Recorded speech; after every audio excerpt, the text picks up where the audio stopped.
से और अब सत्ता का महासंग्राम देख रहे हैं, जिसमें हम लगातार आपको एग्जिट पोल के ताज़ा आंकड़े अनुमान से अवगत करा रहे हैं। इसी कड़ी में एक बड़ी खबर आ रही है। 542 लोकसभा सीटों पर 6 एग्जिट पोल आ गए हैं अब तक। इन तमाम 6 एग्जिट पोल में एनडीए को 350 सीटों से अधिक दी गई हैं। इंडिया को 125 से 161 सीटें मिलने का अनुमान लगाया गया है। 6 एग्जिट पोल के ये अनुमान है, जिसमें बीजेपी और उनके गठबंधन की सरकार बनती दिख रही है। मध्य प्रदेश, छत्तीसगढ़ में और राजस्थान में बीजेपी की एक तरफा बढ़त बताई गई है। राजस्थान में 25 की 25 सीटें बीजेपी के पास थी। मध्य प्रदेश में एक सीट कांग्रेस के पास थी। छत्तीसगढ़ में भी एक सीट कांग्रेस के पास थी।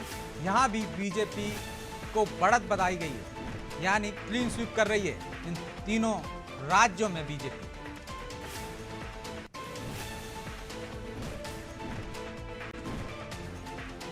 छह एग्जिट पोल के अनुमान अब तक सामने आए हैं, इसमें एनडीए गठबंधन को 350 प्लस सीटें दी गई हैं।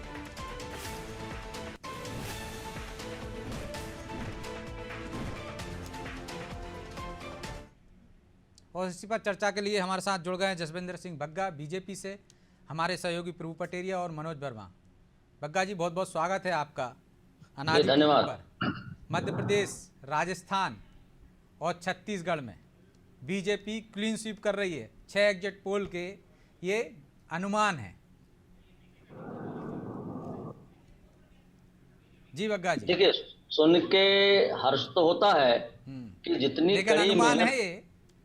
हाँ, देखिए, आज अनुमान है, 4 तारीख को ये परिणामों में परिवर्तित हो रहा है, क्योंकि मोदी जी ने 10 वर्षों में जितनी कड़ी मेहनत की है, जिस प्रकार से जन कल्याणकारी नीतियां बनाई हैं, जिस प्रकार से उन्हें जमीन पे धरातल पे लाकर क्रियान्वित किया है और जिस प्रकार से लोगों को उसको लाभ दिया है, इसका परिणाम है कि आज 10 वर्षों के बाद भी इतने बड़े देश में किसी प्रकार की कोई एंटी इनकम्बेंसी वाला वातावरण नहीं है।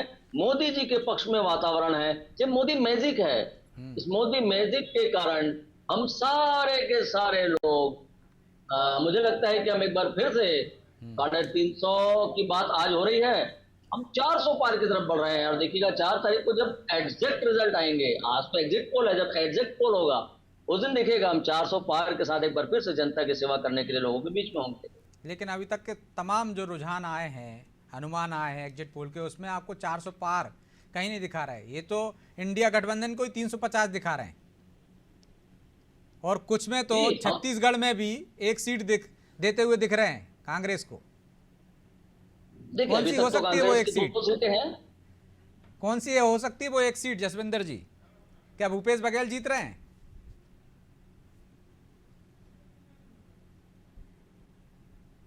बग्गा जी, लगता कुछ तकनीकी खामी है। प्रभु जी, क्लीन स्वीप मिल रही है मध्य प्रदेश, राजस्थान और छत्तीसगढ़ में, जबकि हमने देखा था कि अमित शाह खुद कह रहे थे कि राजस्थान में उनको सीटों का नुकसान हो सकता है, 2 सीटें उनकी कम आ सकती हैं।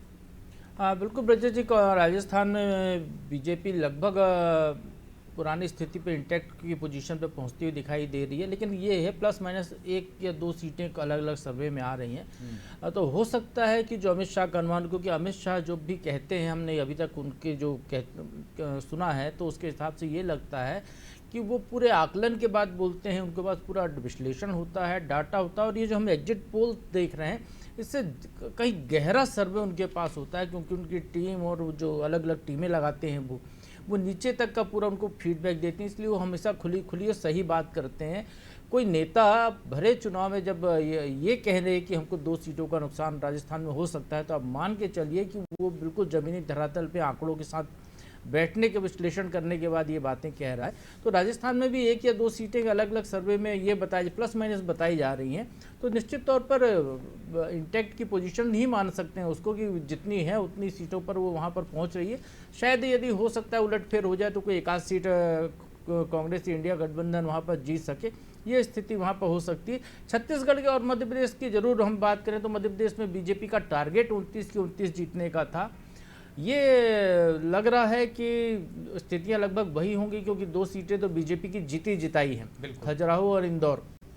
विदिशा भी लगभग उसी श्रेणी में रख लेते हैं। ऐसी यदि हम देखें तो प्रदेश भोपाल की भी रख आधे सकते हो ऐसी बहुत से सारी प्रदेश की आधी से ज़्यादा सीटें ऐसी हैं जहां कांग्रेस मुकाबले की स्थिति में ही नहीं थी। 6-7 सीटें जरूर ऐसी हैं जहां पर कांग्रेस मुकाबले में आती है। एक सर्वे हम देख रहे थे, एक एग्जिट पोल जो है मंडला में कांग्रेस की संभावना दिखा रहा है कि हो सकता है मंडला जीत जाए, वो छिंदवाड़ा नहीं दिखा रहा है। दूसरा एग्जिट पोल जो है छिंदवाड़ा में कांग्रेस की संभावना दिखा रहा है कि हो सकता है छिंदवाड़ा कांग्रेस जीत जाए। तो ये परिस्थितियां अलग अलग हैं, जो एग्जैक्ट नतीजे आएंगे तब समझ में आएगा कि क्या है, लेकिन लगभग वो पुरानी स्थिति पर बरकरार है। छत्तीसगढ़ में पिछली बार की तुलना में बीजेपी की स्थिति बेहतर स्वाभाविक तौर पर हो सकती है क्योंकि अभी उनकी सरकार है और पिछली बार तो कांग्रेस की सरकार थी, तो उसके बावजूद यदि 19 सीटें वहाँ पर जीत गई थी, तो इस बार तो पूरी की पूरी जीतने की संभावना उनको दिख रही है। लेकिन एक सीट वहाँ पर भी देती हुई दिख रहे हैं, तो निश्चित तौर पर वो सीट कोरबा हो सकती है संभवतः, क्योंकि ये कहा जा रहा है कि कोरबा वो सीट थी जहाँ पर कि बाहर से कैंडिडेट भेजा गया था और वहाँ पर चरणदास महंत की वाइफ सांसद ज्योत्सना महंत वहाँ पर उम्मीदवार थी। तो निश्चित तौर पर जब सरोज पांडे जो दुर्ग की महापौर रही हैं, राज्यसभा सदस्य, उनको वहाँ पर भेजा गया है, तो एक वो सीट का आकलन ऐसा लगाया जा रहा है, वो हो सकता है कोरबा हो सकता है रायगढ़ हो, या हो सकता है कि अंबिकापुर की सीट हो, या हो सकता है कि इधर बस्तर में से कोई सीट हो जहाँ के परिणाम उलट आ सकते हैं। तो ये निश्चित तौर पर ये स्थिति वहाँ पर हो सकती है ब्रजेश। लेकिन इससे नहीं लग रहा कि भूपेश बघेल भी चुनाव हार रहे प्रभु जी के लिए? हाँ, निश्चित तौर पर ये स्थिति तो दिख रही है जिस तरीके से आ रहा है।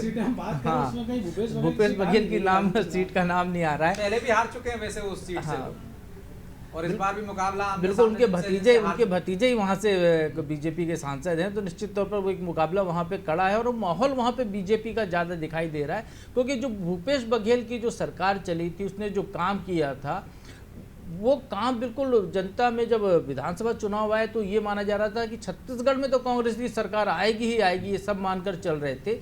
लेकिन छत्तीसगढ़ के जब नतीजे आए विधानसभा चुनाव के, तो वो छत्तीसगढ़ के विधानसभा चुनाव के नतीजे जो आए हैं वो दिखा रहे हैं कि छत्तीसगढ़ में कांग्रेस की भूपेश बघेल सरकार ने जो काम किया था गोठान को लेकर, नरवा घुरवा बारी गोठान, जिस पर फोकस रही उनकी 5 साल तक सरकार, तो निश्चित तौर पर वो मुद्दे जो है उतने कारगर नहीं रहे। उनने भले गोबर का पैसा लोगों को दिया हो, भले गोबर बेचकर लोगों ने मोटरसाइकिल खरीद ली हो, मोबाइल फ़ोन खरीद लिए हो, महिलाओं ने, उनकी आय बढ़ गई हो, लेकिन वो जो स्थितियां जो निर्मित हुई हैं वो ऐसे तो नहीं दिखा रही कि इतना परिवर्तन हुआ था, और जिसके चलते विधानसभा चुनाव में उनकी सरकार चली गई। तो निश्चित तौर पर इस बार छत्तीसगढ़ में भी बीजेपी पूरी की पूरी सीटें जीतने की स्थिति में दिखाई दे रही है, और भूपेश बघेल की भी सीट ऐसा लगता है कि वो शायद ना निकाल पाए। तो भूपेश बघेल भले ही सीट ना निकाल पाए बग्गा जी, लेकिन कोरबा सीट पर एक तरह से संकट है, वो कांग्रेस के खाते में जा सकती है। नहीं है, देखिए छत्तीसगढ़ में कांग्रेस का सबसे बड़ा चेहरा आप किसे मानते हैं? उन्हें भूपेश बघेल को, जिन्होंने 5 वर्ष छत्तीसगढ़ में सरकार चलाई है, और उनके सरकार की सफलता देखिए। मतलब मैं तो अभी प्रभु जी की बातों को सुन रहा था कि भूपेश बघेल की सफलता में समझ रहा था कि कैसे उन्होंने उनके दिमाग में नरवा गरवा गुरुआ बारी को डाला हुआ है, कैसे गोठान को डाला हुआ है, कैसे गोबर की करती को डाला है, कैसे गोबर के पैसे से मोटरसाइकिल को डाला हुआ है। साहब, ये सफलता तो है भूपेश बघेल की। कुछ भी ना करते हुए किस प्रकार लोगों को प्रभावित करना, उन विज्ञापनों के भरोसे जो उन्होंने लगातार अखबारों में दिए, विभिन्न चैनलों में दिए, और जिस प्रकार से उन्होंने सोशल मीडिया में अपने आप को प्रचारित किया था, एक भ्रम का वातावरण, एक और उन्होंने बना दिया था कि छत्तीसगढ़ में अगर सबसे बड़ा कोई नेता है वो भूपेश बघेल है। और हुआ क्या? लेकिन अब तो राहुल गांधी आप पर आरोप लगा रहे हैं कि आपने 1000 करोड़ में मीडिया को खरीद लिया है, और विज्ञापन की वजह से तमाम तरह के आरोप तो आप पर लग रहे हैं। आप कह रहे हैं कि वो इस तरह से विज्ञापन दे रहे थे जिससे एक अलग ही आवामंडल दिखा छत्तीसगढ़ का। मैं कहना नहीं चाहता, और मुझे आश्चर्य है कि आप राहुल गांधी जी की बातों को इतना सीरियसली लेते हैं। पूरा देश उन्हें सीरियसली ले रहा है। प्रधानमंत्री सीरियस लेते हैं आपके सारे नेताओं के भाषण राहुल गांधी शुरू होते हैं, आप इतना सीरियस लेते हैं? अरे वो तो हमारे मोदी जी के हर भाषण में हमारे स्टार प्रचारक हैं, वो तो हमारे स्टार प्रचारक हैं, इसलिए उनकी बातों पर टिप्पणी की जाती है साहब, और कुछ भी नहीं है। मैं क्या कह रहा हूं, देखिए भूपेश बघेल ने कैसे एक भ्रम का वातावरण निर्मित किया और पूरे देश में इस बात को प्रचारित करने की कोशिश की कि वो किस प्रकार से इस देश में हम है ना। तो देखिए मैं क्या कह रहा था कि जिस गोठान की बात हो रही थी साहब, गोठान में 1300 करोड़ रुपए का घोटाला, और उस गोठान में जहां ना गौवंश है, ना पानी है, ना चारा है, वहां से 250-300 लेकिन आप उसको साबित तो नहीं कर पाए बग्गा जी। सरकार आने के 5 महीने बाद भी आपने उसको लेकर कुछ कार्रवाई तो अभी तक की नहीं। देखिए, सरकार के आने के बाद जो चंद दिन उन्हें मिले हैं कार्य करने के लिए, जिसमें विधानसभा का सत्र भी था, उस पर तो आचार संहिता लग गई। इस बीच में हमारी कोशिश क्या थी कि कांग्रेस के भ्रष्टाचारों को लोगों के बीच में लाके कैसे जांच समिति के माध्यम से और उसकी एक विस्तृत जांच हो, उसके बाद ही तो कुछ होगा ना। आचार संहिता लगी है, निपटने दीजिए। 4 जून के बाद जैसा माननीय मोदी जी ने कहा है कि बड़े और कड़े कदम उठाए जाएंगे, वैसे ही कदम छत्तीसगढ़ की सरकार, विष्णुदेव साय की सरकार भी उठाने जा रही है। छत्तीसगढ़ में भ्रष्टाचार का कोई भी मामला जिसके लिए हमने लगातार 5 वर्ष कांग्रेस की सरकार को घेरा है साहब, उसे छोड़ा नहीं जाएगा। इसकी शुरुआत हमने पीएससी के घोटाले से कर दी है, उसकी जांच सीबीआई को कर दी और सीबीआई उसकी जांच में लग गई है। बाकी भ्रष्टाचार की बातें जिसके लिए हमने आंदोलन हुआ करते थे, उन पे भी हम कार्रवाई करेंगे। और मान के चलिए, तो बग्गा जी, जिस प्रकार का एक्शन अभी नक्सलियों के खिलाफ हुआ है, उसका कुछ फायदा मिलता दिख रहा है आपको इस चुनाव में? नहीं, एकदम अलग विषय है। चुनाव के नफा नुकसान के हिसाब से नक्सलियों के खिलाफ कार्रवाई नहीं हो रही है। हमने नक्सलियों को सरकार में बैठते ही, इससे जो प्रभावित तो आम जो आदिवासी थे वो प्रताड़ित प्रभावित थे, तो अगर ये एक्शन हुआ है, क्योंकि आपने आरोप ये लगाए थे कि पिछले 5 साल में भूपेश बघेल सरकार में नक्सलियों के खिलाफ कोई सख्त कार्रवाई नहीं हुई थी, और बीच में जो कांग्रेस के नेता झीरम घाटी में मारे गए थे उसकी एनआईए जांच को लेकर लंबी चौड़ी खींचतान चली थी। दोनों विषयों पर आंकड़े इस बात को स्वयं प्रमाणित करते हैं कि 5 वर्षों में नक्सलियों के क्षेत्र में कांग्रेस की सरकार ने क्या किया। और हम तो बड़े स्पष्ट रूप से कहते हैं कि कांग्रेस का उन्हें प्रश्रय था, इस कारण से घटनाएं जिस प्रकार से घटित होती रही दिखी हैं। झीरम का विषय, उनके उस समय के जो तत्कालीन नेता प्रतिपक्ष हुआ करते थे, कांग्रेस के अध्यक्ष थे माननीय भूपेश बघेल जी, कहा करते थे कि मेरी जेब में पूरे सबूत है। 5 वर्ष सरकार चला के निकल गए साहब, सबूतों को क्या हुआ कुछ समझ में आया नहीं। लेकिन हमारी सरकार संवेदनशीलता के साथ इस क्षेत्र में कार्य करना चाहती है। हमारी सरकार की स्पष्ट रणनीति है, बोली होगी तो बोली से बात होगी साहब, आपकी गोली होगी तो गोली से बात होगी। यानी हम बातचीत भी करना चाहते हैं, लेकिन हमारा कठोर कदम आपको दिखेगा अगर आप बस्तर के विकास में अवरोधक होंगे, अगर आप बस्तर के लोगों तक शासन की योजनाओं को पहुंचने में अवरोध उत्पन्न करेंगे, तो सरकार कड़ाई के साथ आपसे बात करेगी। और देखिए, बीजेपी के तमाम नेता उत्साहित हैं कि जो अनुमान आ रहे हैं और उनकी प्रतिक्रियाएं भी हमारे पास लगातार मिल रही हैं। चलिए कुछ प्रतिक्रियाएं आपको सुना देते हैं दर्शकों को कि किस तरह से बीजेपी नेता खुश हैं और प्रतिक्रियाएं दे रहे हैं। ये तो प्रारंभ से ही लग रहा था कि पूरे देश का आशीर्वाद भारतीय जनता पार्टी को और देश के यशस्वी प्रधानमंत्री श्री नरेंद्र मोदी जी को मिलेगा। पूरा देश चाहता है कि श्री नरेंद्र मोदी जी तीसरी बार सरकार बागडोर संभालें, और पूरे देश में वातावरण अच्छा था। छत्तीसगढ़ में तो था ही, और छत्तीसगढ़ में तो पूरी सीट 11 की 11 दे ही रहे हैं। और मुख्यमंत्री के नाते कई प्रदेशों में हमारा जाना हुआ, तो वहाँ भी भारतीय जनता पार्टी के पक्ष में बहुत अच्छा वातावरण था। तो आज अगर एग्जिट पोल में एनडीए का बढ़त दिखा रहा है तो कोई आश्चर्य की बात नहीं है। सर, छत्तीसगढ़ में भी भाजपा जो है वो 10 से 11 सीट ला रही है, कांग्रेस वही 0 से 1 सीट के आसपास कुछ नजर आ रही है। छत्तीसगढ़ में भी भाजपा की अच्छी बढ़त है। बिल्कुल, जिस तरह से पिछले विधानसभा के चुनाव में ही मोदी की गारंटी में यहाँ की जनता ने विश्वास करके भारतीय जनता पार्टी को सरकार में बैठाई, और उसके बाद मात्र 100 दिन में जो मोदी की गारंटी को पूरा करने का काम छत्तीसगढ़ की हमारी सरकार ने किया, तो एक तो मोदी जी के ऊपर विश्वास था ही, और 100 दिन में छत्तीसगढ़ की हमारी सरकार ने जो काम किया, ये सबसे और विश्वास जनता का बढ़ा। और मैं पूरे विश्वास के साथ कह सकता हूं कि 4 तारीख का इंतजार करिए, पूरी सीट 11 की 11 सीट भारतीय जनता पार्टी को मिल रही है। भाजपा ने संकल्प के साथ लड़ा है। 370 हमारे भावनाओं का विषय था। हम सोचते थे कि 370 भारत भाजपा का आना ही आना है, और एनडीए 400 पार जाना चाहिए। ये लक्ष्य है, और इस लक्ष्य के लिए भाजपा के कार्यकर्ताओं ने प्राणपण से कार्य किया है। अब यह है कि विपक्ष अब ये सोच रही है कि भाजपा का 400 पार नहीं होना चाहिए। अब विपक्ष का ऐसा सोचना है, तो देखते हैं क्या होता है, 400 पार होता है या 400 पार नहीं होता है। सर देखिए, जो कुछ होना है वो तो मैंने पेटी में बंद है, ईवीएम में बंद है, और निर्णय हो ही गया है, मान लें, और उसका आगे आकर। तो आपने पहले सुना छत्तीसगढ़ के मुख्यमंत्री विष्णुदेव साय को, उन्होंने कहा कि 100 दिन का जो काम किया है, लगातार सरकार बनने के बाद छत्तीसगढ़ में काम कर रहे हैं, उसका परिणाम है और 11 की 11 सीटें जीतेंगे। और एक बड़ी खबर आ रही है, प्रधानमंत्री नरेंद्र मोदी ने एक्स पर पोस्ट की है, सभी मतदाताओं का हार्दिक धन्यवाद दिया है पीएम ने। सक्रिय भागीदारी हमारे लोकतंत्र की आधारशिला है, पीएम ने एक्स पर लिखा है। नारी युवा शक्ति की भी विशेष सराहना करना चाहूंगा, पीएम कह रहे हैं हमारे कार्यकर्ता हमारी सबसे बड़ी ताकत हैं। इंडिया गठबंधन दिलों में जगह नहीं बना सका। प्रधानमंत्री नरेंद्र मोदी ने एक्स पर यह पोस्ट की है, जिसमें इंडिया गठबंधन पर निशाना साधा है कि वो लोगों के, मतदाताओं के दिलों में जगह नहीं बना सका। कार्यकर्ताओं को सबसे बड़ी ताकत बताया है, नारी और युवा शक्ति को विशेष सराहना की है, सभी मतदाताओं को हार्दिक धन्यवाद दिया है पीएम ने।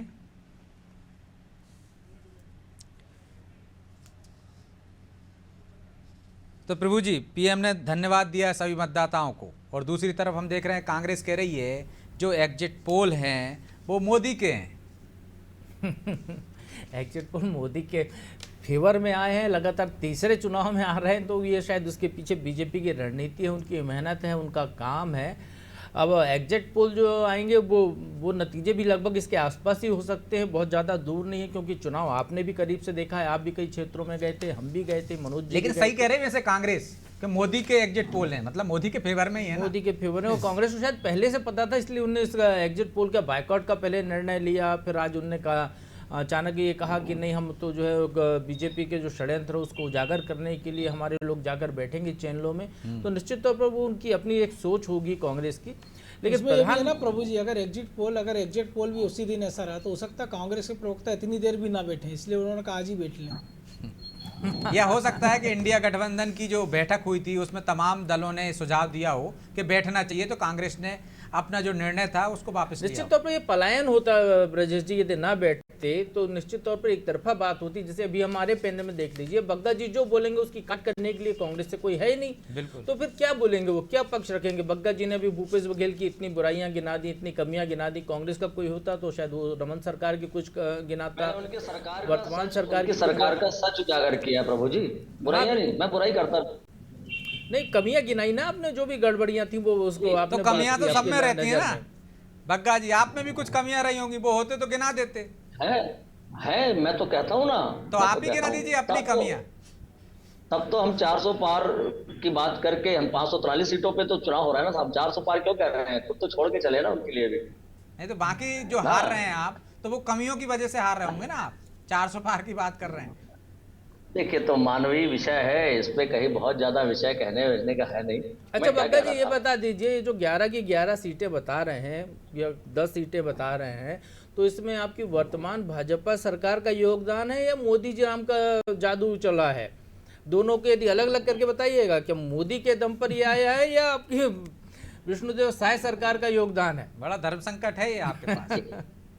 नहीं, बिल्कुल नहीं। देखिए, भारतीय जनता पार्टी छत्तीसगढ़ में 11 की 11 सीटें अपने कार्यकर्ताओं के पसीने के दम पे जीत रही है, कार्यकर्ताओं के उस उत्साह के दम पे जीत रही है, जो उत्साह मोदी जी के 10 वर्षों के कार्यों को लेकर कार्यकर्ताओं के अंदर है, और जो उत्साह 100 दिन के विष्णुदेव साय के सुशासन वाली सरकार को देखते हुए, जिस प्रकार 2023 के विधानसभा चुनाव में विष्णुदेव साय सरकार के घोषणा पत्र में जिस प्रकार से मोदी की गारंटी के नाम से हमने जिन वादों को लेकर छत्तीसगढ़ की जनता के बीच हम गए थे, छत्तीसगढ़ में मोदी के नाम पे चुनाव हुआ तो विष्णुदेव साय का तो नाम भी नहीं था कि मुख्यमंत्री होंगे। वो घोषणा पत्र बीजेपी का था।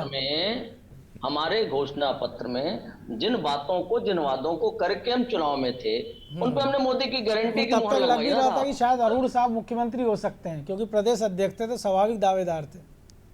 राजनीति तो कयासों का ही क्षेत्र है ना।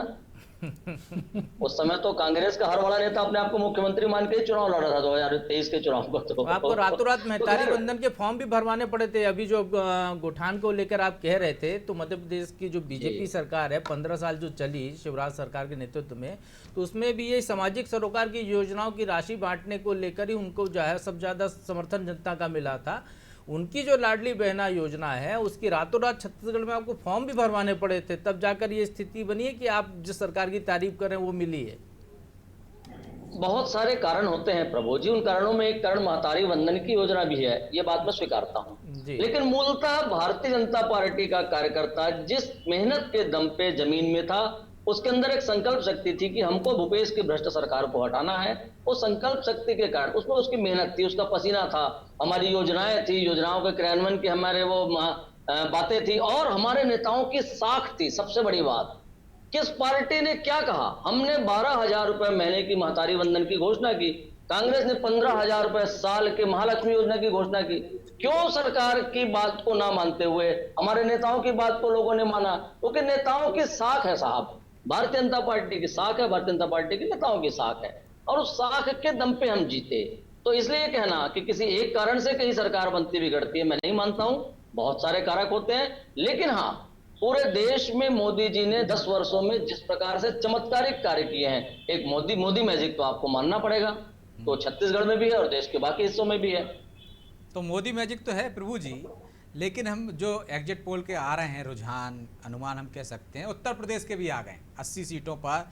रिपब्लिक भारत मैट्रिज ने 69 से 74 सीटें बीजेपी और एनडीए गठबंधन को दी हैं, 6 से 10 सीटें कांग्रेस और इंडिया गठबंधन को दी हैं। इंडिया न्यूज डी डायनामिक्स ने भी 69 सीटें दी हैं और 11 सीटें दी हैं इंडिया गठबंधन एनडीए कांग्रेस को, और रिपब्लिक ने भी दी हैं 69 सीटें एनडीए और बीजेपी को, 11 कांग्रेस को। कांग्रेस को अकेले नहीं है ब्रजेश जी, वो इंडिया गठबंधन को 11 सीटें हैं, क्योंकि कांग्रेस तो वहां पर पिछले बार 1 ही सीट जीती थी। ये निश्चित तौर पर भारतीय जनता पार्टी ने मोदी योगी की जो युति चली है उत्तर प्रदेश में, ये उसका करिश्मा है। और उनने दमदारी से चुनाव लड़ा, पूरी तैयारियों की उनने जमावट देखी, उनने कहा हर समीकरण को एक एक सीट वार समीकरण साधे गए हैं।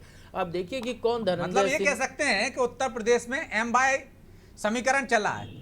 मोदी योगी जितने भी चुनाव जीतने के समीकरण होते हैं, सारे समीकरण बीजेपी ने साधे हैं। किसी को जेल से बाहर निकाला आया है, पेरोल पे आया है, कोई कहीं आया है, हर समीकरण वहां पर साधे गए हैं। यदि पूर्वांचल की बात करें तो वहां जिस तरीके से जो इनकाउंटर्स हुए थे या जिस तरीके से बड़े दबंग की दुनिया से विदाई हुई, उसका फायदा बीजेपी ने उठाया है। तो हर तरीके के कारणों को साधने के साथ बीजेपी ने उत्तर प्रदेश के चुनाव लड़े। इसलिए वो जो पोल यदि हम कहें तो 70 सीटें 80 में से बीजेपी पहुंच रही है। पिछली बार 64 सीटें जीती थी, तो निश्चित तौर पर बीजेपी उत्तर प्रदेश में नफे की तरफ जा रही है। यदि उत्तर प्रदेश का यही परिणाम होता है ब्रजेश जी, तो निश्चित मानकर चलिए कि सारे एग्जिट पोल फिर सही हैं, क्योंकि बीजेपी उत्तर प्रदेश ही वो राज्य है जहां से देश का प्रधानमंत्री और देश की सरकार बनती है, वहां से जितने जो ज़्यादा सीटें जीतता है। तो इसीलिए नरेंद्र मोदी उत्तर प्रदेश आकर उनने चुनाव लड़ा, और वहीं से वो अब तीसरी बार चुनाव लड़ रहे हैं, क्योंकि उत्तर प्रदेश सबसे ज़्यादा सांसद देने वाला राज्य है देश का। वहाँ के एक अलग अलग, वहाँ के 4 क्षेत्रों का अपना अलग अलग नेचर है। वहाँ बुंदेलखंड में अलग तरीके से चुनाव लड़ा जाता है, पूर्वांचल में अलग से, वेस्ट यूपी में अलग मुद्दे हैं। तो निश्चित तौर पर एक अपने आप में एक अलग एक देश ही समझ लीजिए उत्तर प्रदेश को, जहाँ पर चुनाव होते हैं। और उसमें यदि मोदी योगी की युति ने इस तरीके का कमाल किया है, निश्चित तौर पर बहुत मेहनत का काम था वहाँ पर बीजेपी का, उनके कार्यकर्ता बेस, तमाम समीकरणों को साधना। तो वो जो यदि सारे सर्वे उसी तरफ जा रहे हैं, कोई 74 सीटें दे रहा है, कोई 75 दे रहा है, कोई 69 सीटें दे रहा है, तो ये मान के चलिए कि 70 सीटें से कम बीजेपी को वहाँ मिलती हुई नहीं दिखाई दे रही है। और सबसे बड़ी जीत भी ये बीजेपी की यही है, और इसमें समाजवादी पार्टी कितनी सीटें जीतती है वो देखना होगा। और एक जो इस एग्जिट पोल में जो निकल कर आया है, सबसे ज़्यादा नुकसान किसी को हुआ है तो है बहुजन समाज पार्टी को हुआ है, जिसने पिछला चुनाव समाजवादी पार्टी के साथ मिलकर लड़ा था। 10 सीटें बसपा की जीती थी, 6 सीटें शायद समाजवादी, 4 या 6 समाजवादी को मिली थी, 1 सीट कांग्रेस को मिली थी। इस बार क्या स्थिति होती है, क्या रायबरेली राहुल गांधी जीत पाते हैं, ये देखना महत्वपूर्ण होगा, क्योंकि वहाँ पर टक्कर ज़्यादा होता है। चलिए मनोज जी से ये समझेंगे, इससे पहले मैं परिचय करा दूं, रमेश पांडे जी हमारे साथ वरिष्ठ पत्रकार जुड़ गए।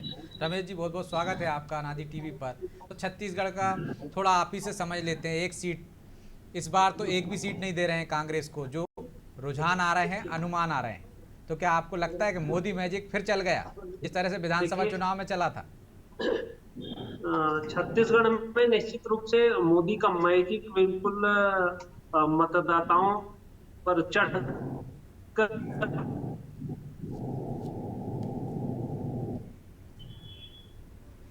पांडे जी करके बोलते दिखा था हमको लोग। पार्टी के बड़े नेताओं और कार्यकर्ताओं ने भी चुनाव में बहुत जम के मेहनत किया, डोर टू डोर जाने की कोशिश किया, और पार्टी ने हर लेवल पर जो कैंडिडेट दिए गए वो बहुत चुन चुन के उतारे गए और पार्टी के निष्ठावान लोगों को लगाया गया। और निश्चित रूप से हमको जो दिखता है, और एक पोल में भी ये चीजें दिख के सामने आ रही है कि छत्तीसगढ़ में 11 की 11 सीटें भारतीय जनता पार्टी के पक्ष में जाने की पूरी संभावना नजर आ रही है। लेकिन पांडे जी, कुछ एग्जिट पोल हैं, कुछ एजेंसियां हैं जो 1 से 2 सीटें, जी, 3 जी। सीटें दे रही हैं छत्तीसगढ़ में।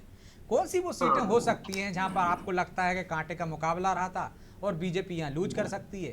देखिए, वो एक सीट पे हमको कांटे का मुकाबला दुर्ग सीट पर पहले भी नजर आ रहा था जी। और आज भी ये समझ में आ रहा है कि दुर्ग सीट पर एक कांटे की टक्कर हो सकती है।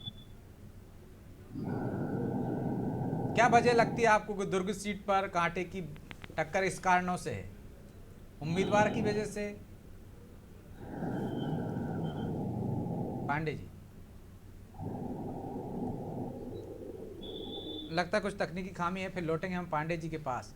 लेकिन बग्गा जी वो कह रहे हैं कि एक दुर्ग सीट पर कांटे का मुकाबला था, वहां पे खटका है, थोड़ा जा भी सकती है। नहीं, कहीं किसी प्रकार की कोई संभावना किसी सीट में नहीं है। इस बात को आप आज लिख के रख सकते हैं मेरी ओर से। हम 11 में 11 सीटों में उतनी ही मेहनत के साथ हमने चुनाव लड़ा है, उसी रणनीति के साथ हमारे कार्यकर्ता बूथ स्तर तक लगातार पहले दिन से लेकर अंतिम वोट के पड़ते तक हमारा हर कार्यकर्ता बूथ में डटा हुआ था। और उन कार्यकर्ताओं की मेहनत को हमने देखा है साहब, हम तो जमीन पे काम करने वाले लोग हैं, हमने रोज बरोज समीक्षा की है, हमने अपनी हर कमी को देखा है। ऐसा नहीं कि इग्नोर करके निकल जाए, उन कमियों को हमने दुरुस्त किया है, उन कमियों से हम पार पाए हैं और हमने सामने वाले प्रत्याशी की क्या हो सकता है अच्छा उसको भी देखा और कैसे काट करते हुए आगे बढ़ना है। यही तो समीकरण होता है ना राजनीति का।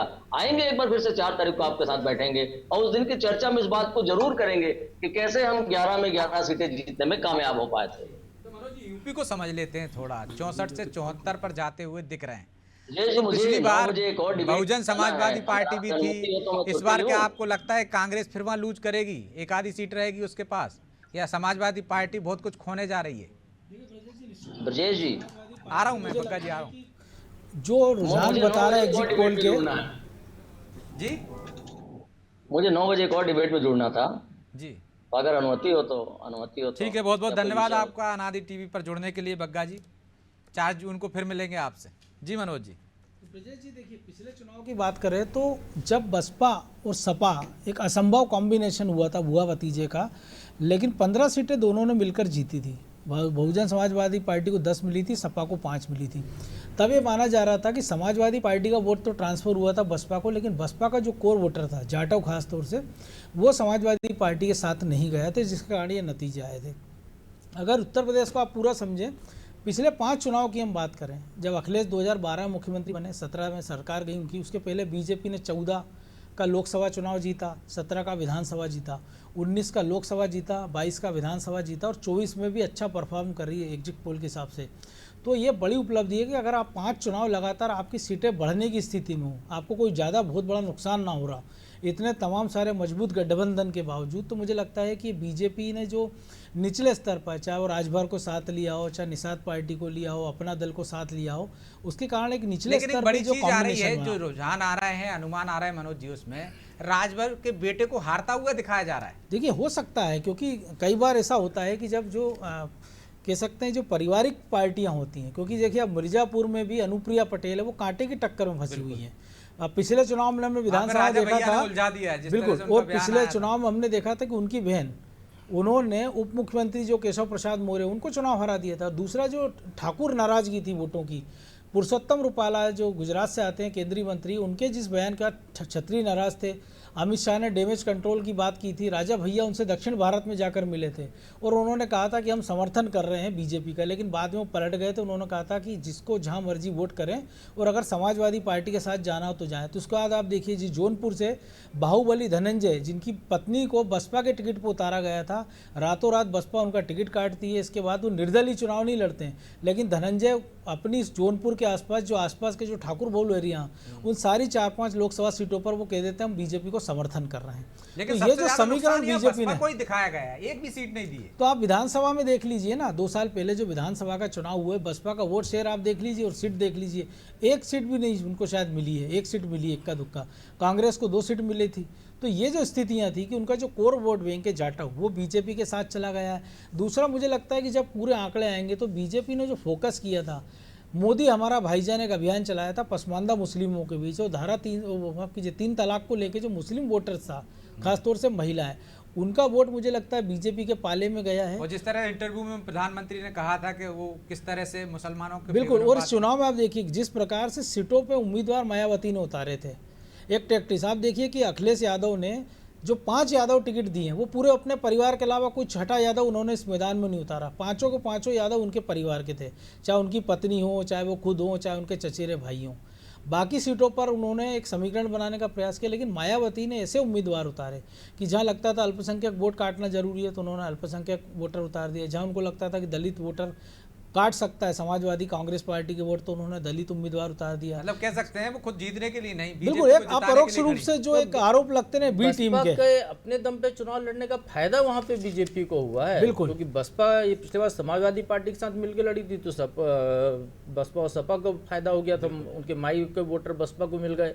इस बार जो पीडीए का नारा लेकर आए तो दलित वोटर तो चूंकि बसपा के साथ ज्यादा जाते हो, खासकर जाटव, तो वो जब वोट उनके बसपा के खाते में चलेगा तो यहाँ बीजेपी प्लस हो गई है, इसलिए बीजेपी की सीटें वहाँ पर बढ़ती दिख रही हैं। और दूसरा जो मनोज जी ने अभी कहा, भले ओम प्रकाश राजभर या निषाद पार्टी को बीजेपी गठबंधन में 1-1 सीट दे, लेकिन वो उनका 1 सीट बीजेपी को 6 से 7 सीटों को फायदा कराती है। उनका वोट जो है बीजेपी की तरफ दूसरी जगह पर चला जाता है। आप देखिए गोरखपुर है ना प्रभु जी उदाहरण, कि आप जब योगी आदित्यनाथ उपचुनाव उनके इस्तीफे के बाद होता है तो उस सीट को बीजेपी कई दशक बाद चुनाव हार जाती है वहां से, क्योंकि निषाद पार्टी और समाजवादी पार्टी का गठबंधन हो जाता है। चलिए, हमारे साथ छत्तीसगढ़ से अनिल चौहान जी जुड़ गए हैं, कांग्रेस प्रवक्ता है। अनिल जी, बहुत बहुत स्वागत है आपका अनादि टीवी पर। बहुत बहुत नमस्कार आपको। और एग्जिट पोल के जो अनुमान आ रहे हैं, छत्तीसगढ़ में आपको एक भी सीट नहीं मिल रही है, बीजेपी क्लीन स्वीप कर रही है। देखिए, एग्जिट पोल है, एग्जिट पोल नहीं है।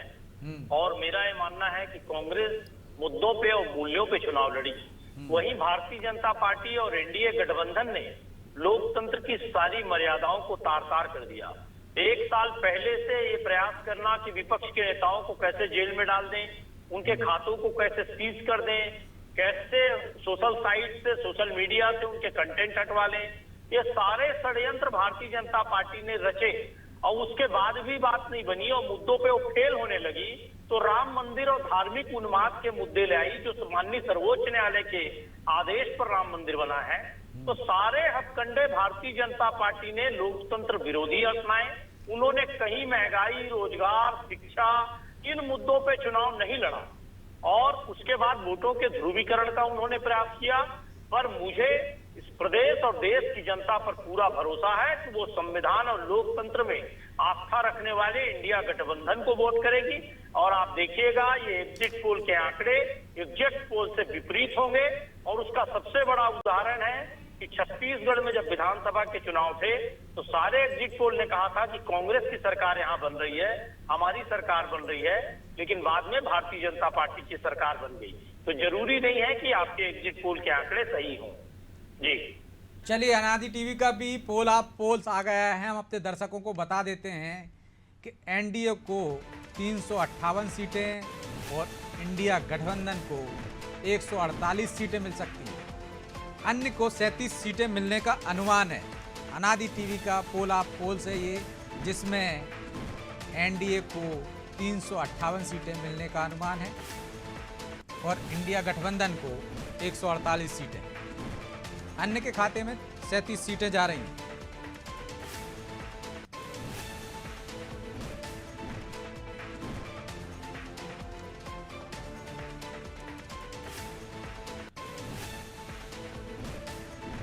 चलिए सुनवा देते हैं आपको। मध्य प्रदेश के मुख्यमंत्री doctor Mohan Yadav exit poll पर अपनी प्रतिक्रिया दे रहे हैं। कैंपेन के बाद ये दक्षिण भारत के हमारे चिदम्बरम, मदुराई, रामेश्वरम, तिरुपति बालाजी इत्यादि मंदिरों के दर्शन करने का आज सौभाग्य मिला है। और साथ ही साथ अभी जो रुझान मिल रहे हैं, मैंने अभी टीवी पे देखा है, जो सर्वे का पूर्वानुमान आया है और जिस ढंग से लगा है कि भारत में एक बार फिर यशस्वी प्रधानमंत्री श्रीमान नरेंद्र मोदी जी की सरकार बन रही है। मैं भगवान से कामना करता हूँ ये सरकार फिर भारत को आगे बढ़ाने में सिद्ध हो। यशस्वी प्रधानमंत्री पूरे देश को न केवल दुनिया का नंबर 1 का देश बनाना चाहते बल्कि लोकतंत्र के गौरवान्वित करने वाला अवसर भी है। मेरी अपनी ओर से मदुरई वासियों को, तमिलनाडु वासियों को, मध्य प्रदेश सरकार की ओर से भी बधाई। तो ये मुख्यमंत्री डॉक्टर मोहन यादव अपनी प्रतिक्रिया दे रहे थे कि एक बार फिर से प्रधानमंत्री नरेंद्र मोदी के नेतृत्व में सरकार बनने जा रही है। बिहार के भी रुझान आ रहे हैं, अनुमान आ रहे हैं। बिहार में एनडीए को 32+ सीटें मिलने का अनुमान लगाया गया है एग्जिट पोल में, और इंडिया को 1 से 6 सीटों का फायदा बिहार में बताया जा रहा है। आरजेडी का भी खाता खुल सकता है बिहार में। तो बिहार से भी जो रुझान आने लगे हैं, एक के बाद एक खबरें आ रही हैं। बिहार में भी 32+ सीटें मिलने का अनुमान है एनडीए को। 4 एग्जिट पोल में इंडिया को 1 से 6 सीटों का फायदा बताया गया। आरजेडी का भी इस बार खाता खुल जाएगा, ऐसा बिहार के बारे में बताया गया है। हालांकि 4 जून को जो नतीजे आएंगे, मनोज जी रुझान आ रहे हैं बिहार में भी प्लस बीजेपी। जो पिछली बार 40 में से 39 सीटें गठबंधन ने जीती थी और एकमात्र सीट कांग्रेस ने जीती थी, लेकिन इस बार हमने देखा है कि अगर जो बढ़त मिल रही है आरजेडी या कांग्रेस जो सीटें गेन कर रही है, मुझे लग रहा है कि बीजेपी जो 17 सीट पिछली बार लड़ी थी 17 की 17 जीती थी, एलजेपी ने 7 की 7 जीती थी। लेकिन इस बार जो चिराग पासवान और चाचा पशुपति पासवान के बीच खींचतान मिली। हालांकि पशुपतिनाथ को टिकट नहीं मिला, ना उनके गुट के किसी को मिला है। एलजेपी के जो चिराग पासवान है उनके कोटे में 7 सीटें गई थी। तो मुझे लग रहा है चाचा भतीजे की नुकसान के कारण एलजेपी की कुछ सीट कम हो सकती है। दूसरा, नीतीश कुमार की जो क्रेडिबिलिटी है वो कम हुई है लगातार, क्योंकि वो बदलू चाचा, दल बदलू चाचा उनका नाम रख दिया गया था कि कभी वो इंडिया गठबंधन के साथ चले जाते हैं, कभी एनडीए के साथ। आप सोचिए जो पूरा भानुमति का कुंभा जुड़ा है इंडिया गठबंधन का, इसकी शिल्पकार ही खुद नीतीश कुमार थे। लेकिन एंड टाइम पे जब बारात लग गई थी, वो घोड़ा लेके फरार हो गए थे और अगले दिन वो एनडीए के गठबंधन में मिले। तो मुझे लग रहा है कि कुछ सीटें उनकी कम होती दिख रही है, जिसकी कीमत पे आरजेडी का खाता खुल रहा है और कांग्रेस को कुछ फायदा हो सकता है। तो वैसे भी हमने देखा है कि जीतन राम मांझी की हम एक सीट पर चुनाव लड़ रही है, उपेंद्र कुशवाहा की राष्ट्रीय लोक मोर्चा भी एक सीट पर लड़ रही है, रामबास। दूसरा जो मुकेश सहनी की पार्टी गई है, आरजेडी के साथ गई है, मुझे लगता है उसका शायद कुछ फायदा हो सकता है, क्योंकि विधानसभा चुनाव में उन्होंने 5 सीटें पिछली बार जीती थी। बिल्कुल।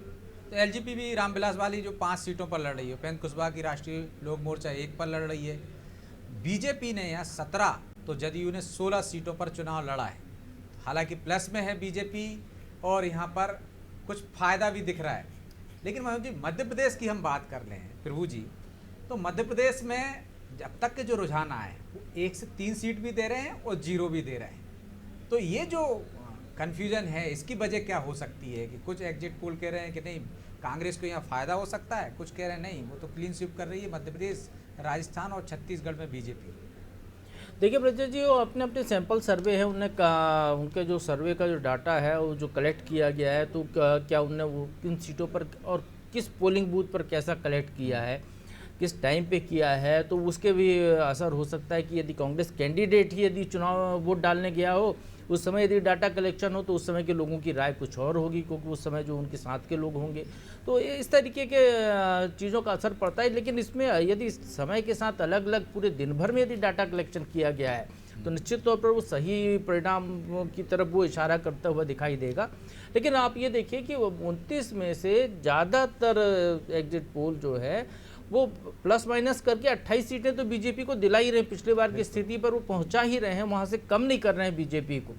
तो निश्चित तौर पर ये मान के चले हम कि बीजेपी 29-0 भी कर सकती है यहाँ पर, या फिर 28 हो सकता है या फिर 27 हो सकता है। लेकिन कांग्रेस के लिए वो स्थिति नहीं है जो कांग्रेस के तमाम नेता दावे कर रहे थे कि हम 10, 12, 15 सीटों तक पहुँच जाएंगे, कोई कह रहा था हम 6-7 तक पहुँच जाएंगे।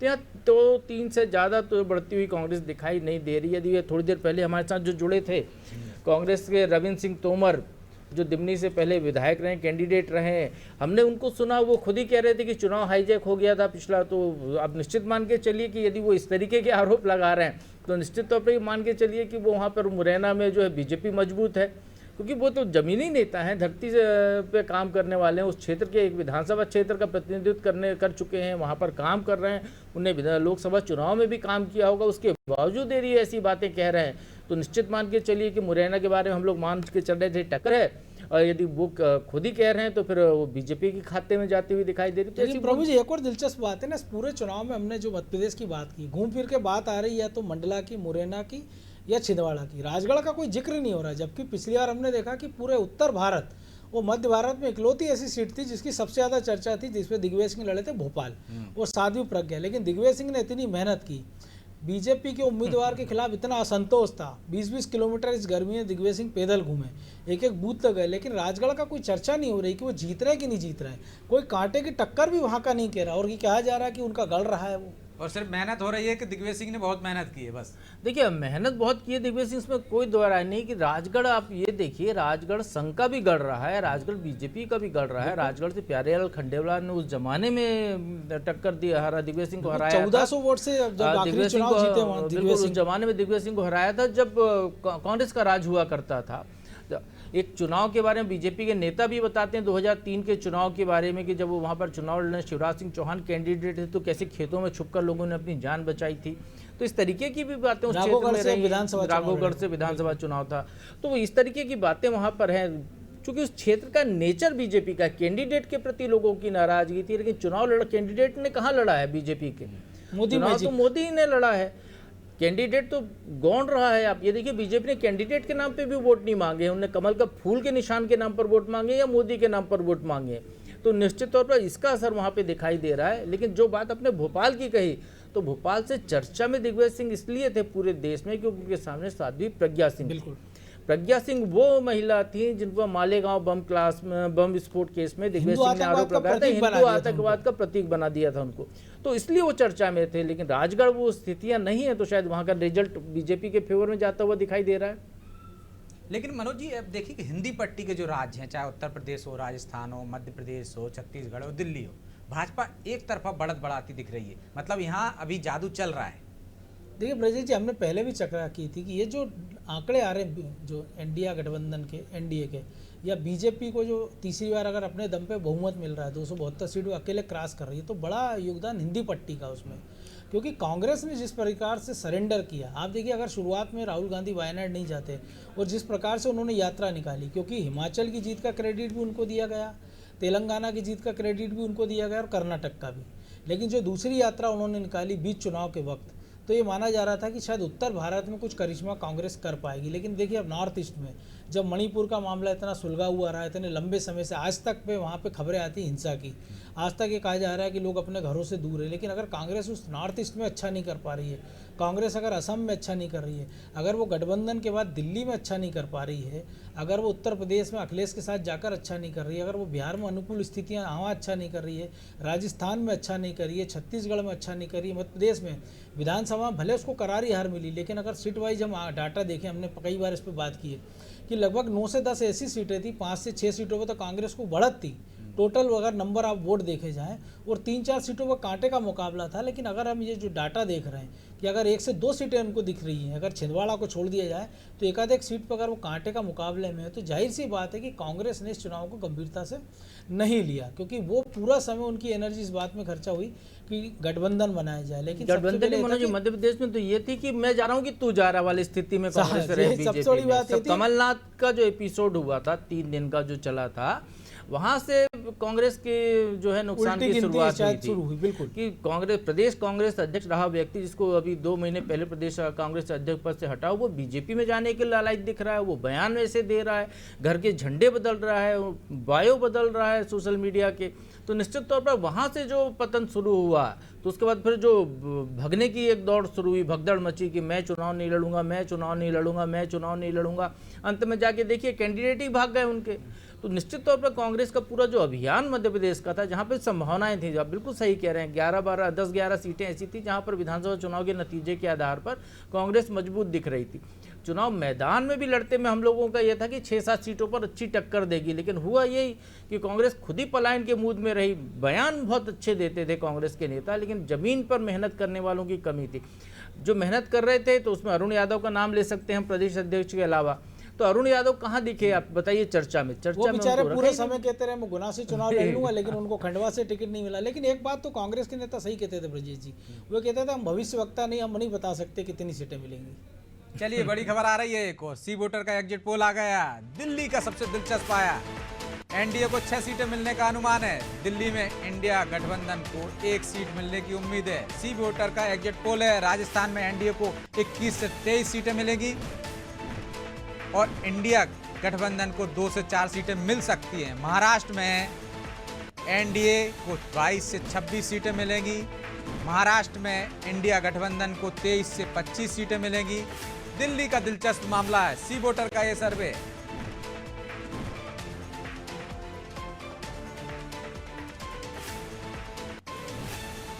राजस्थान में 2 से 4 सीटें मिल सकती हैं कांग्रेस और उनके गठबंधन को।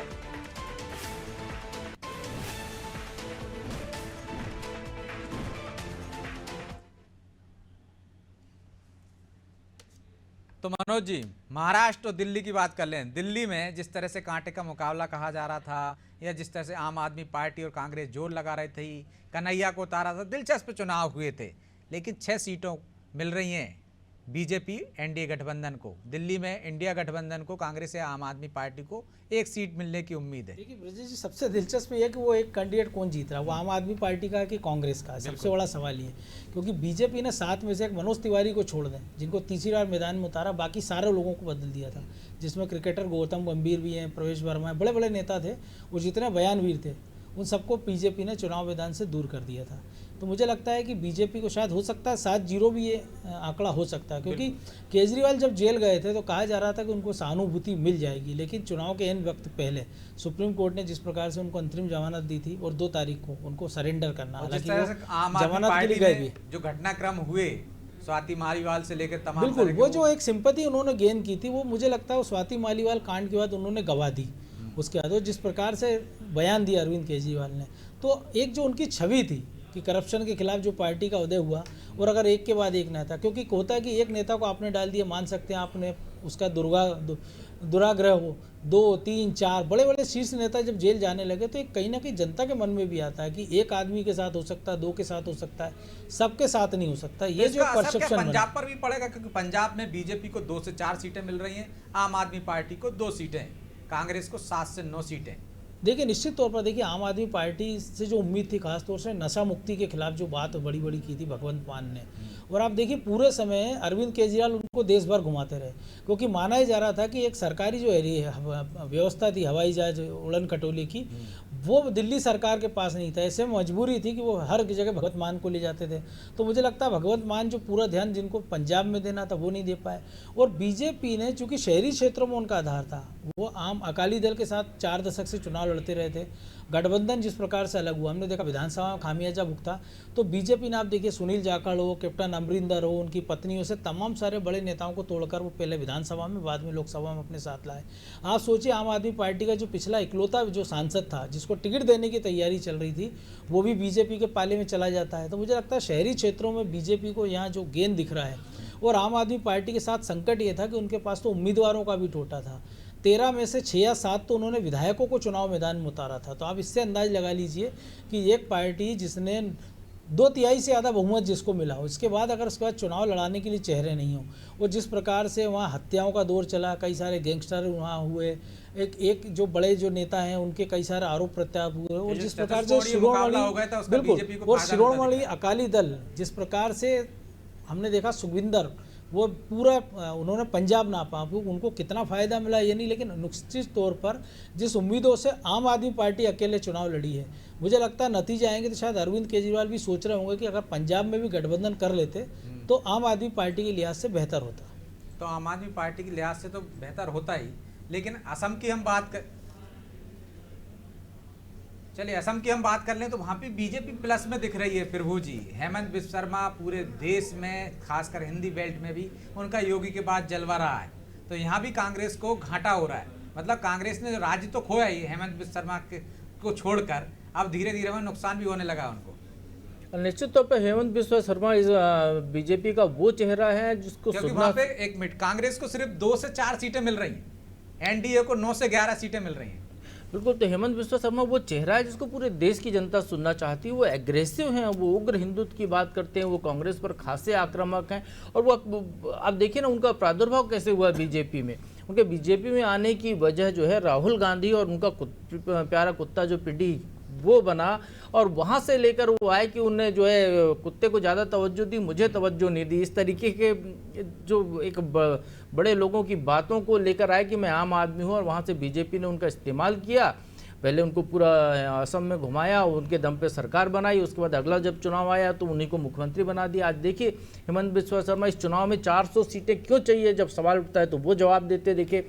संविधान बदलने की बात पर क्यों जरूरी है तो जवाब वो देते देखिए। तो तमाम मुद्दों को लेकर वो बीजेपी का पक्ष लेते हुए, और एक उनकी अपनी बातचीत करने की एक स्टाइल है, वो एक तरीका है जिसके जरिए वो अपनी बात को करते हैं। और चूंकि जमीनी नेता हैं तो क्षेत्र में भी अच्छा दखल रखते हैं, उनकी भाषा पर भी पकड़ है, लोगों से जुड़ाव बहुत ज़्यादा है, तो उसका असर निश्चित तौर पर वहाँ पे हुआ है। और एनडीए या कहें बीजेपी के जो रोल है, बीजेपी की जो स्कीम्स हैं उसका इम्प्लीमेंट करना, मध्य प्रदेश की लाडली बहना जैसी योजना की तो वो मध्य प्रदेश के विधानसभा चुनाव में आकर तारीफ कर गए थे कि मेरे को तो दबाव पड़ रहा है, लोग फ़ोन कर रहे हैं कि ऐसी स्कीम आप बनाइए। लेकिन बाद में पता चला कि वो ऐसी स्कीम तो उनके यहाँ पहले से चल रही है।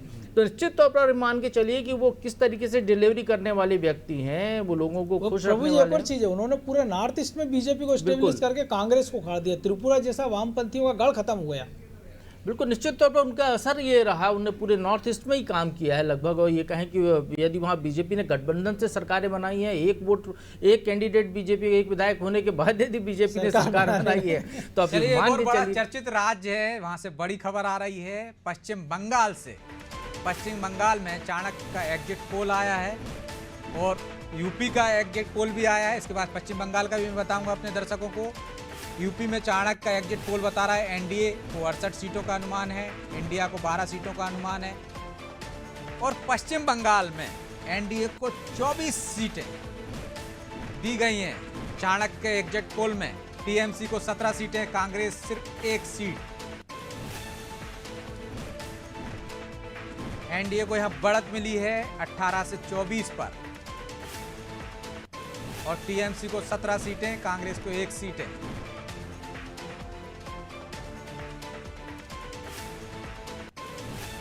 उत्तर प्रदेश में भी 68 सीटें दी गई हैं एनडीए को चाणक्य के एग्जिट पोल में। इंडिया गठबंधन को 12 सीटों दी गई हैं। पश्चिम बंगाल में बढ़त बना ली है बीजेपी ने। मनोज जी, चर्चित राज्यों पे हम चर्चा कर रहे थे, यूपी की चर्चा की, अब पश्चिम बंगाल का अनुमान आया है एग्जिट पोल में।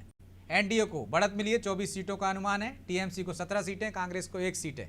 मतलब जो कहा जा रहा था कि हिंदी बेल्ट में यदि कहीं घाटा होगा तो बीजेपी एनडीए कहां से प्लस करेगी, वो दिख रहा है यहाँ पर। देखिए निश्चित तौर पर जो विधानसभा के जब नतीजे आए थे तब ये माना जा रहा था कि एक वो वन टाइम मैजिक था शायद लोकसभा का पिछला चुनाव, लेकिन इस बार जो उम्मीद थी और संदेश खाली के बाद जिस प्रकार से बीजेपी एग्रेसिव हुई, क्योंकि लगातार आप देखिए ईडी के छापे, सीबीआई के छापे, लोगों ने बोरे भर भर के जो फ्लैटों से नोट निकले थे, और महिला उत्पीड़न को जिस प्रकार मुद्दा बनाया। आप देखिए संदेश खाली की जो पहली पीड़ित महिला थी उसी को बीजेपी ने वहाँ से टिकट दिया था। और प्रभु जी के शब्दों में कहें तो किस्मत भी साथ दे रही थी, बीच में कोर्ट का बिल्कुल हाईकोर्ट का फैसला जो ओबीसी को प्रमाण पत्र को लेकर आया, और एक जज ने तो बिल्कुल इस्तीफा देकर बीजेपी से वो चुनाव लड़े हैं, और एक जज ने जो सेवानिवृत्त हुए उसके बाद उन्होंने कहा था मैं तो संघ का स्वयंसेवक था लेकिन मैं फैसला ईमानदारी से करता था, जिसको लेके ममता बनर्जी बड़ी आक्रामक हुई थी। लेकिन जो संदेश खाली के बहाने जो एक कोर वोटर था महिला, जिसके लिए कई सारी स्कीम्स लाई थी ममता बनर्जी, मुझे लगता है बीजेपी ने उस पर फोकस किया। और आप देखिए पिछली बार जो दीदी और दीदी का जो नारा देते थे मोदी, उन्होंने ममता बनर्जी की बात नहीं की, उन्होंने टीएमसी को फोकस किया, उसके करप्शन को फोकस किया। और मुझे लगता है जब ये नतीजे आएंगे तो दिलचस्प होगा कि क्या अभिषेक डायमंड हार्बर से उनका नतीजा क्या हुआ है, और कांग्रेस जो एकमात्र सीट जीतती अगर दिख रही है तो वो क्या अधीर रंजन चौधरी हैं, या जो टीएमसी ने जिस खिलाफ उनके खिलाफ एक बड़ा मजबूत कैंडिडेट कह सकते हैं क्रिकेटर को यूसुफ पठान को उतार दिया था गुजरात से लाके, तो क्या अधीर रंजन चौधरी वो चुनाव हार रहे हैं, ये एक बड़ा दिलचस्प देखना होगा। दूसरी बात है जो मतुआ समाज आए सीए के कारण बीजेपी के पक्ष में गया, तो मुझे लगता है इसका बड़ा फायदा बीजेपी को इस पश्चिम बंगाल में होता नजर आ रहा है। लेकिन एक झटके की खबर गुजरात से भी आ रही है प्रभु जी, एक सीट इंडिया गठबंधन को देते हुए दिख रहे हैं एग्जिट पोल। निश्चित तौर पर अमित शाह ने जो कहा था कि उनको राजस्थान के लिए कहा था, तो उन्होंने कहा था कुछ जगह पर हमको हो सकता है, तो हो सकता है गुजरात का भी उनका आकलन हो, और गुजरात लगातार 2 चुनाव से पूरी की पूरी लोकसभा सीटें बीजेपी को दे रहा था। यही राजस्थान में था, यही राजस्थान में था। तो स्वाभाविक तौर पर कोई एकाध सीट ऐसी हो सकती है जहां पर बदलाव की बयार वहां पर दिख रही हो थोड़े बहुत, लेकिन अब नतीजे जब आएंगे तब ये खुलकर सामने आएगा, क्योंकि गुजरात वो राज्य है जहां से प्रधानमंत्री आते हैं, जहां से केंद्रीय गृह मंत्री अमित शाह आते हैं, और बिल्कुल गुजरात को लेकर वो ज़्यादा सेंसिटिव भी रहते हैं। और गठबंधन में था आम आदमी पार्टी, कांग्रेस एक सीट छोड़ी थी कांग्रेस ने, तो निश्चित तौर पर उसका असर वहां पर हो सकता है कि इसके कारण यहाँ पर दिख रहा हो। और दूसरी खबर है कि हिमाचल से भी आ रही है मनोज, 4 के 4 सीटें बीजेपी मतलब इंडिया गठबंधन को मिल रही है। एनडीए देखिए ब्रजेश जी, वहाँ 4 सीटों ज्यादा, एक तो कंगना रनौत उसकी सीट पे मंडी की सब पे नजर थी कि वो जीत रही कि नहीं जीत रही। दूसरी थी एक और केंद्रीय मंत्री हमीरपुर से अनुराग ठाकुर। इसके बाद सबसे ज्यादा जो कांग्रेस की चिंता वो लोकसभा को नहीं, मुझे जैसे पहला कि 6 जो उपचुनाव हुए विधानसभा के, उसका नतीजा क्या निकलता। अगर वो आ जाता तो उत्तर भारत का हिमाचल प्रदेश भी हो सकता कांग्रेस के हाथ से सरक जाए, क्योंकि 34 पर वो टिके। बीजेपी तो बता रहे हैं यदि यही रुझान रहा तो निश्चित तौर पर मतदाता उधर गए होंगे पाले में। बिल्कुल, क्योंकि अगर अलग अलग चुनाव होता अलग अलग रुझान होता, लेकिन अगर एक साथ उसने वोटिंग की है तो कई बार हो सकता कैंडिडेट को देख कर वोटिंग की हो। लेकिन जिन लोगों ने बगावत की थी वो अपने आप में दमदार थे, उनका अपना एक वोट बैंक था, क्योंकि कांग्रेस में कहा जाता है पार्टी से ज़्यादा आदमी का खुद का वोट होता है। वो अगर बीजेपी का केडर, क्योंकि बीजेपी को भी पता है कि उत्तर भारत का एक राज्य उनके हाथ में अगर आ सकता है थोड़े से प्रयास से, तो मुझे लगता है बीजेपी ने अपनी पूरी ताकत वहाँ झोंकी होगी। और जिस राजस्थान का जिक्र हो रहा था ब्रजेश जी, एक बड़ी दिलचस्प बात है कि छात्र नेता रविंद्र भाटी, वो एबीवीपी के रहे, यूनिवर्सिटी की उन्होंने छात्र नेता की राजनीति की, विधानसभा उनको टिकट नहीं किया, उन्होंने बगावत की, निर्दलीय चुनाव लड़े, और इस बार भी वो निर्दलीय टाल ठोक रहे थे बाड़मेर से, और उन्होंने तमाम सारे उनकी जो रैलियों में भीड़ उमड़ रही थी। तो मुझे लगता है कि एक सीट वो हो सकती है कि अगर रविंद्र भाटी ना जीते, लेकिन वो बीजेपी का खेल खराब कर सकते हैं। और दूसरी है जो राहुल कासवा की चुरू सीट है, जो लगातार उनके पिता भी जीत रहे थे, राहुल कासवा भी जीते थे, और उनका टिकट पार्टी ने काट दिया था, तो कांग्रेस से वो चुनाव लड़े। तो मुझे लगता है ये 2 सीट ऐसी हैं जहाँ पे कांटे का मुकाबला हो सकता है, और कांग्रेस हो सकता है एज हो सकती है, क्योंकि अभी नतीजे आने में तो हम देख रहे हैं 4 तारीख को आ ही जाएंगे। तो नतीजे तो 4 तारीख को आ जाएंगे, लेकिन बीजेपी के लिए भी जो कहा जा रहा था प्रभु जी कि ये उसका ग्राफ टॉप पर है, लेकिन यदि यहाँ पर बढ़ता है तो निश्चित तौर पर कांग्रेस को फिर सोचना होगा। पहले वो कह रही थी 200 पर रोक देंगे, तो 2029 की तैयारी अभी से करेगी, तब जाकर मुझे लगता है कि वो कोई मुकाबले के लायक स्थिति में पहुंच पाएगी। ये कांग्रेस को अपने मुद्दों को धार देनी होगी, वो मुद्दे तलाशने होंगे जनता से जुड़े हों, और स्वाभाविक तौर पर उसके लिए उनको 5 साल जनता के बीच में मेहनत करनी होगी। कांग्रेस के नेता यूँ नहीं कि वो बाहर से आएँ, सीधे चुनाव के समय आए, उसी समय गठबंधन करें। आप ये देखिए ना, इंडिया गठबंधन ही तय नहीं हो पाया, नेता कौन बनेगा गठबंधन का उसको लेकर बैठक नहीं हो पाई, कांग्रेस को कौन लीड करेगा आप ये बताइए। 2019 का चुनाव हारने के बाद राहुल गांधी ने अध्यक्ष पद से इस्तीफा दे दिया था, उनको अपना नया अध्यक्ष चुनने में 3 साल लग गए। बिल्कुल 3 साल तक वो अध्यक्ष नहीं चुन पाए। अध्यक्ष चुनने के बाद की स्थितियां कांग्रेस की देख लीजिए आप। मध्य प्रदेश में ये कहा गया 19 के चुनाव में कि राजस्थान के तत्कालीन मुख्यमंत्री, मध्य प्रदेश के तत्कालीन मुख्यमंत्री ने अपने बेटे को टिकट दे दिया था, जिसको लेकर राहुल गांधी ने नाराजगी जताई थी कि उस पर वो कोई उसके बाद कोई कार्रवाई नहीं हो पाई। मध्य प्रदेश में 6 साल तक उनका प्रदेश अध्यक्ष रहा। और इस बार तो वैभव गहलोत की सीट बदल दी है, बिल्कुल, क्योंकि लगातार चुनाव आ रहे थे राजस्थान तो इस तरीके की स्थितियां जिस कांग्रेस के पूरे नेतृत्व की रही हो, तो निश्चित तौर पर ये मान के चली कि उनको तो खासी मेहनत करने की जरूरत है। यदि नहीं करते हैं तो उनका ग्राफ लगातार गिरता जाएगा। और सबसे बड़ी बात जो आश्चर्यजनक बात है वो ये है कि 5 राज्यों के जो अभी विधानसभा चुनाव हुए थे, जिसमें जब अब जातिगत जनगणना का मुद्दा लेकर आए, जैसा अभी मनोज जी ने बताया कि इस मुद्दे जातिगत जनगणना का मुद्दा देश को देने वाला व्यक्ति जो इंडिया गठबंधन का पैरोकार था, वो गठबंधन बनने के पहले बारात लगते ही साथ घोड़ा लेकर खुद ही भग गया दूल्हा। तो वो जब खुद एनडीए में चले गए वो, तो इंडिया गठबंधन का तो वो जो जातिगत जनगणना का मुद्दा ही फ्लॉप हो गया। आप उस मुद्दे को लेकर 5 राज्यों के चुनाव में गए। आपको लग रहा है कर्पूरी ठाकुर को जो भारत रत्न दिया गया उसका भी इफेक्ट बिहार में हमको दिख रहा है? हाँ, निश्चित तौर पर दिखेगा, क्योंकि दलितों की मसीहा थे, ईमानदार उनकी छवि थी, और निश्चित तौर पर उसका असर हो। बीजेपी ने वो काट की है जातिगत जनगणना की वहां पर। और जो नीतीश कुमार को इधर लाने में बहुत बड़ा रोल उससे मामले ने नीतीश दिखाया। कुमार तो खैर ये कहें रामविलास पासवान को मौसम विज्ञानी कहा जाता था, तो शायद उसी राजनीति राज्य का के मौसम हैं। विज्ञानी वो भी वही नए के मौसम विज्ञानी है वो। है। लेकिन प्रभु जी एक आखिरी चर्चा और करेंगे झारखंड की। झारखंड में 14 सीटें हैं, दिल्ली जैसा मामला था, बीजेपी यहाँ 8 से 10 सीटें ले रही है और झारखंड मुक्ति मोर्चा है, हम कह सकते हैं इंडिया गठबंधन 4 से 6 सीटें ले रहा है। तो वो जो सहानुभूति कार्ड वहाँ भी खेला जा रहा था, जो दिल्ली में खेला जा रहा था, क्या आपको लगता है काम नहीं आया? देखिए दिल्ली का कार्ड में तो कम से कम ये है कि वो केजरीवाल ये कहते हैं कि जो है चवन्नी बरामद नहीं हुई किसी के यहाँ से, और बीजेपी और तमाम ईडी वीडी वाले कहते हैं कि ये चूंकि IRS अफसर रहे हैं, दूसरों के यहाँ छापे मारने की इनको आदत थी, इनको पता है कैसे छुपा के रखते हैं, तो पूरी तैयारी इनने कर रखी, इसलिए इनके यहाँ से बरामद नहीं हुई है। लेकिन झारखंड में स्थिति नहीं थी। झारखंड में तो सीधे सीधे भ्रष्टाचार के कागज पत्र और सारे प्रमाण सामने आए हुए थे। और तो झारखंड वो राज्य है जहाँ पर बीजेपी पहले सरकार में रही है और भ्रष्टाचार का इतना बड़ा आरोप एक गरीब प्रदेश में, जहाँ पर कि इस तरीके के भ्रष्टाचार का आरोप। और ब्रजेश जी ये बताइए आप कि कोई मुख्यमंत्री लाभ के पद पर बैठा हुआ व्यक्ति अपने नाम पर खदान लेके चला सकता है क्या? अपने नाम पर वो एक पानी का गिलास नहीं सप्लाई कर सकता किसी सरकार में। बिजनेस रूल्स में ऐसा नहीं है, तो वो वहाँ पर यदि ये खुलेआम स्थितियाँ चल रही हों और गरीबी और अमीरी के बीच का फर्क दिख रहा हो। एक ब्रजेश जी एक दिलचस्प बात हो रही है, जो मधु कोड़ा जो 5,000 करोड़ के घोटाले के आरोपी निर्दलीय विधायक थे, मुख्यमंत्री बने, उनकी पत्नी को बीजेपी ले आई और हेमंत सोरेन उनकी भाभी बीच चुनाव में बीजेपी में शामिल हुई और बीजेपी के टिकट पे चुनाव लड़ा उन्होंने। ये भी एक बड़ा दिलचस्प है झारखंड में। तो दिलचस्प अनुमान भी हैं, दिलचस्प चुनाव भी हुआ था, लेकिन एक ब्रेक के बाद फिर हाजिर होंगे और ताज़ा अनुमानों से आपको अवगत कराते रहेंगे। तब तक के लिए हमें दीजिए इजाज़त और आप देखते रहिए अनादि टीवी। नमस्कार।